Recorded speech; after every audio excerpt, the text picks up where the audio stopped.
Hey guys, Stan Dale, President of Florida Sun Coast. Hope you're doing well. Hey, here we are in Greer, South Carolina. We're ready for the MIX. A bunch of our folks came up tonight.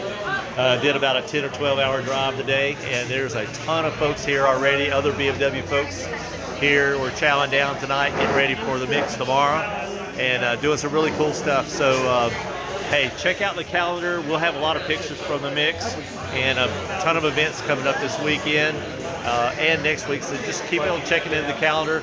Sorry for the short video tonight, but we'll cut it. I know it's a little noisy, but we've mastered through the rain today and did that drive. So a lot of fun, about 10 or 12 hours worth of driving time. So a lot of fun today. So hope you're doing well. Hey, come on out and join the next drive, join the next outing. Really proud of some of the Cars and Coffee events and those things that are going on. Just huge turnout. Really appreciate that. Now we're going into the 4th of July break, and then we'll hit it hard just after the holiday weekend. Until then, y'all be safe. Happy motoring, y'all. See you then. Next time. Bye.